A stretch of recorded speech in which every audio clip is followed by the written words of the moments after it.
അപ്പോൾ എല്ലാവർക്കും ഈ ഫുട്ബോളിൽ സ്പിന്നിങ് വീഡിയോയിലേക്ക് സ്വാഗതം. നമ്മളിന്ന് കറക്കാൻ 22 പാക്കും കാര്യങ്ങളൊക്കെ ഉണ്ട്. അത് നമുക്ക് കറക്കി അങ്ങ് തീർക്കാൻ 100 കോയിനുണ്ട്. ആദ്യം അത് വെച്ച് കറക്കാം.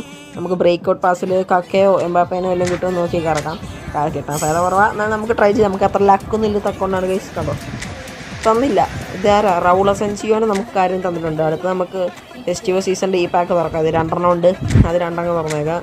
ഇതിൽ കിട്ടുമെന്നൊരു പ്രതീക്ഷയുണ്ട്. ബട്ട് കിട്ടിയില്ല. എനിക്ക് ഇതിനകത്ത് നേരത്തെ സാബി അലോൺസോനെ കിട്ടി. അവിടെ ലക്കുണ്ടായിരുന്നു. പിന്നെ നമുക്ക് ഇനിയിപ്പോൾ ട്രഷർ ലിങ്കിന് ഞാൻ 19 ഉണ്ടാക്കി വെച്ചിട്ടുണ്ട്. ഇനിയിപ്പോൾ അത് കറക്കാം. അത് കറക്കി ആദ്യത്തെ 10 കറക്കിയിട്ട് എന്ത് തേപ്പാണ്, ഒന്നും തരുന്നില്ല കൊനാമി. അടുത്ത 5 ഉണ്ടാണ്, അതും കറക്കി. പിന്നെ നമുക്ക് അവിടെയും തേച്ചൊട്ടിച്ചിരിക്കുകയാണ് കൊനാമി എന്താണ് നിങ്ങൾക്ക് തന്നൂടെ. അടുത്ത് നമുക്ക് ആകെയുള്ള ഒരു സെലക്ഷൻ കോൺട്രാക്റ്റ് ഉണ്ട്. ആ സെലക്ഷൻ കോൺട്രാക്റ്റ് ഞാൻ എടുത്ത് ജാവിയർ ജെനറ്റയാണ്. നിങ്ങൾക്ക് ഞാൻ പ്രിഫർ ചെയ്യുന്നത് ജാവിയർ ജെനറ്റയാണ്. സാബി അലോൺസോയും നല്ലതാണ്. പക്ഷേ ഗുഡ് കാർഡ്. ജാവിയർ ജെനറ്റി is grateful. Okay, bye guys.